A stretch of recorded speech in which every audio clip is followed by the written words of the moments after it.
This is Velvet Voice TV. This is Frank presenting to you the political scene. In especially today, we are going to look at the politics of Chambogo University. Elections of Chambogo University took place last Friday, and today is 28th March 2025, a Friday still. So 1 week has passed after the elections of Chambogo University. So we're going to dive in and see how the politics is played at Chambogo University. So anyone interested in joining politics at university, so you can see how politics is played. Politics in university is kind of different from primary, secondary, in terms of how it is done. Even the electoral process in the politics of university is quite different. Politics at university stage relates much more with the politics of the country or nation politics, because in some universities bring in political parties. You see this political party, for example, you have MOOC, you have NRM, you have DP, you have UYD, Uganda Young Democrats. So it is just of recent that government universities are feeding up the process of political parties because of some chaos that are involved in campaigning stuff.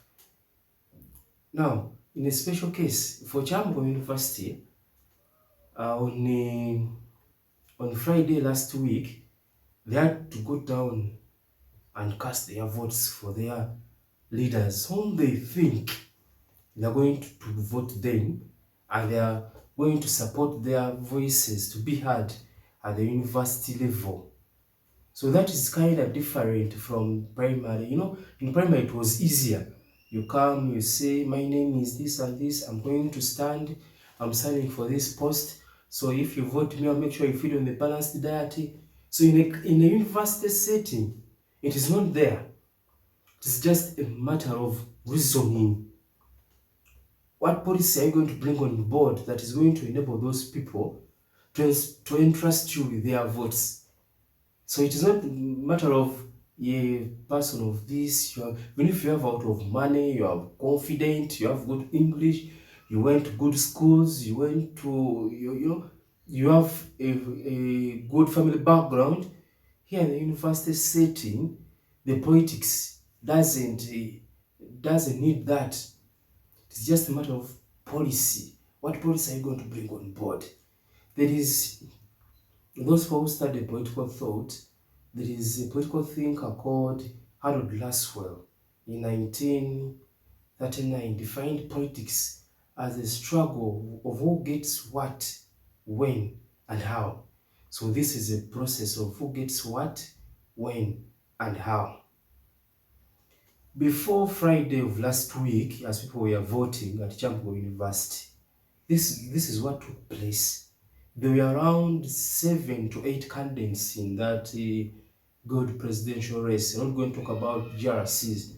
GRC in short is in brief is the guild representative councillor who sits directly in the guild council or the guild house. So here there were 8 contestants, but now look at the electoral process, how it started. There are very many people who were contesting on that post. There are over 8. We had Honorable Thomas Rantonzi, he called himself Masavu. You had Akiso, you have Buete, you had Ntale, then you had Mulindwa, Mulumba Winnie, sorry. You had Yagaba, then you had Humphrey from the Noop. Then you also had Andama Emmanuel later. So look at that. Now people are eyeing for one position. There are 8 people contesting on one position, and then you have to know that it is only one person who should be declared a winner.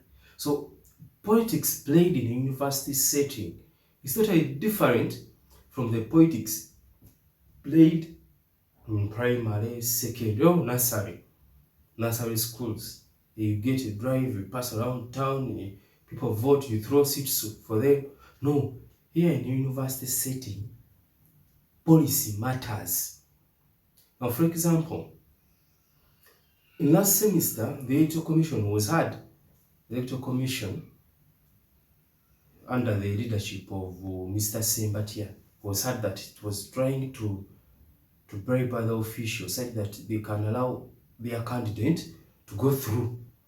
So they started politics of reporting themselves, taking themselves to court, doing this and this.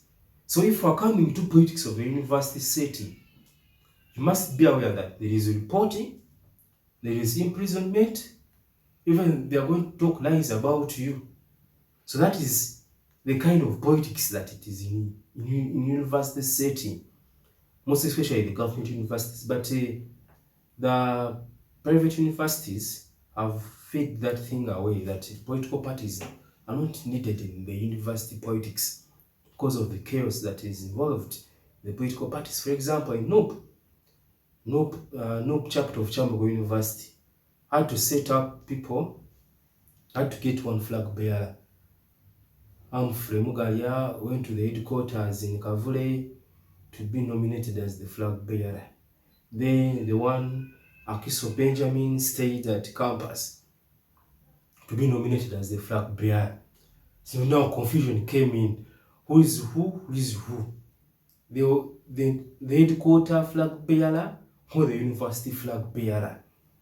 So that's where confusion came in from. People had to report themselves at a... Now, one of the qualities or one of the qualifications for one to be elected as the good president has to be having a normal progress on the student's portal. Normal progress, I mean, without having an retake on the student's portal. So with that, at least you can contest. But then they put themselves at this one has a retake, this one does what, this one does what. So, and it ended up even reached a point of on the voting day, it was supposed to be Thursday 14th, 17th October last year. We are supposed to cast the votes. But what happened, people received a notification from the Electoral Commission that we have postponed the voting to another time because we don't know yet, because we haven't yet got secured enough ballot papers to cast the votes. Now, before we went for the commercial break, I was like, how the Electoral Commission determines the winning capacity of a candidate in a university setting. Now, for example, if you had voted last time, if you had voted last semester in October 14th, Thursday, two people had a chance of winning, that is Rantonzi and also Buete, because their camps, you know, politics at university is done more in camps, not individual. It is done more in camps. So those camps had chances of winning 50-50, they would win. The rest, they were just going to be political gamblers, the rest. But now, how the Electoral Commission determines someone is winning? Remember, on Friday, the Electoral Commission announced Akiso Benjamin as the 21st Guild President of Chambogo University. Now, this is why we say the Electoral Commission plays a big role in determining one's capacity of winning. If the university or if the Electoral Commission had organized the votes, those who had the chance of winning, the other two that I've mentioned, Honorable Rantonzi and Honorable Buete. But things came in, even the VC decided to appoint an interim leadership for the students. So coming back this semester, things had changed. Things had changed. Reason being, in Buete's camp, he was saying that a student-centered leadership initiative. Yes, true, it was student-centered. But how can that one help him win the elections of a good president? Now, reason being, it is student-centered. students must love it. Do students appreciate that initiative you are bringing on board? Okay, you're helping them to usher them to the university policies. You open for them portals, you connect them to the university Wi-Fi, you guide them, you direct them, show directions to them. But that's at a tender age. For starters, that is easy. Rantonzi also came in with his policy of being the voice of the voiceless. Now, Akiso also had in his camp, at first, believe it or not, at first, Akiso was weak. In terms of camp members, he was weak. Now, what helped Akiso win the election that took place on Friday? He preached the message of we are all oppressed. Now, in this extent, we are all oppressed. Even other candidates, we are also oppressed. The students, we are also oppressed. I think this is the factor. This is why I'm answering what enables, how the Electoral Commission determines one's capability of winning. Our dear listeners and viewers, this is the answer. Akiso Benjamin was preaching the gospel of we are all oppressed. Now, having been oppressed, the semester was ending. Some at first were refused to do exams because of not completing tuition. They were doing what? The interim government, people did not want it.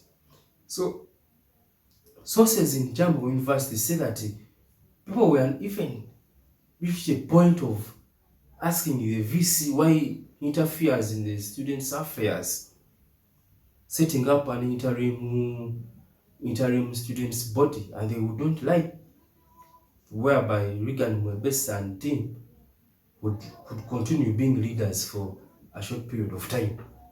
So that means people are being oppressed, and maybe his vision came true of saying people were oppressed. For example, people say that when you don't make full payment for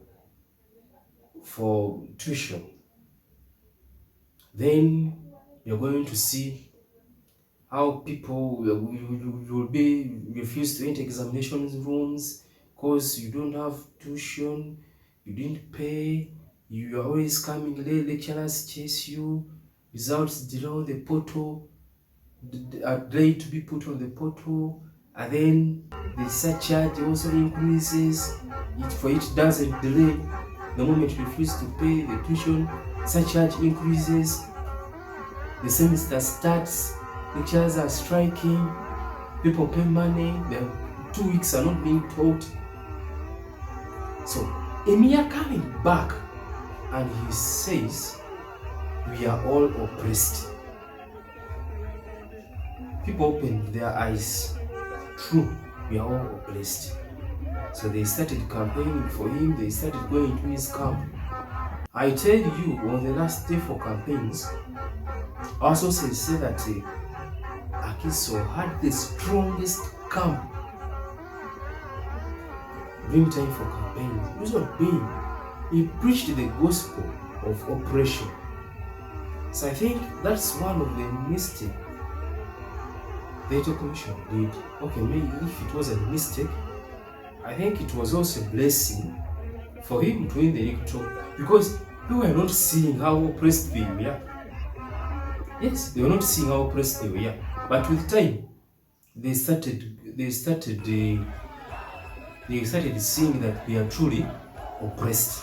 What helped Akiso win the election is his vision of oppression that he preached to the people, and people bought his idea. And now, at the nomination day, removing Humphrey and also Rantonzi also helped him to win the election. Because you're going to find that he was the one who was strong to hold the position. Because people, now, on the voting day, you are going to see that Akiso's win didn't come by accidental. It came as a result of we have nothing to do. That's one. He had the capability vote and also what they call the strategic vote. Now, strategic vote in politics, this is a vote that one votes the other. Reason being, people are talking about that person that is more likely to win and they don't want to waste their votes. So that's why they vote that person. That is a strategic vote or pragmatic vote or pragmatic voting, strategic voting, to go down and cast your vote to someone, knowing that this person is more likely to win. Trust me, people were seeing Akiso's name all the time. So that's why people decided to vote for Akiso, because they knew or they think and they thought that Akiso would help them win the election. Now, after Akiso winning the election, what's ahead of him? One challenge most politicians face. At first becoming a darling, and then you become the other thing that I don't want to mention on air. Now, what awaits Akiso is, can he fulfill his promises or achieve? It is not a must that he can achieve 100% or 90% of his manifesto. No. If you were watching the good presidential debate on 17th March, you would see how he was bringing policies. Now, if he brings in policies, can those policies be implemented? Can the University Council accept to amend the policies that are in place? So that is the task he's going to face, and his entire leadership. That is the task he's going to face. Then also, he is most likely to face a change that, in case of anything that happens, the University Council might blame him. Now, if I go back on the election day, he can win the hearts of the people, more the students that he is going to serve. Reason being, there were photos that were circulating showing him holding hands with Wantonzi.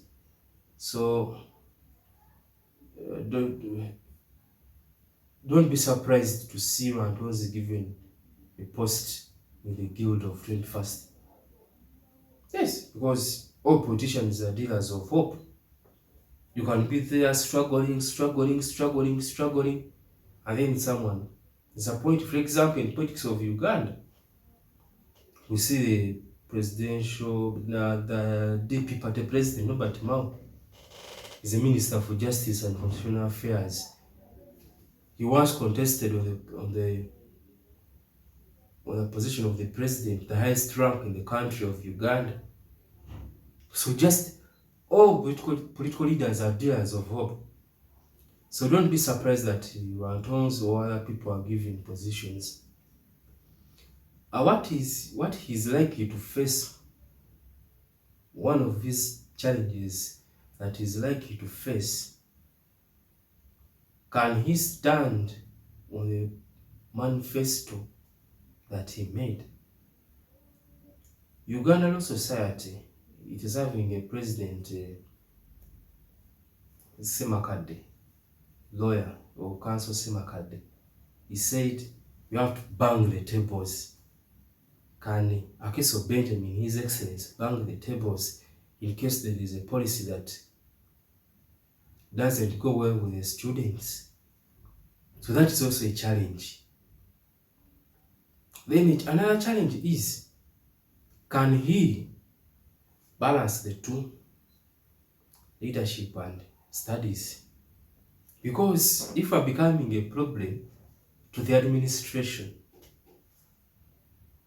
Believe it or not, the lecturers reserve the rights to put your marks on the portal. So can he determine that there is life after becoming the good president at Jambo University? All my entire life I'm working for CV that I was the 21st guild president of Jambo University. Nevertheless, he can survive all those and become a historical leader in the history of Jambo University as the 21st guild president who banged the tables. Because of time, allow me to stop here. Stay tuned. Shalom.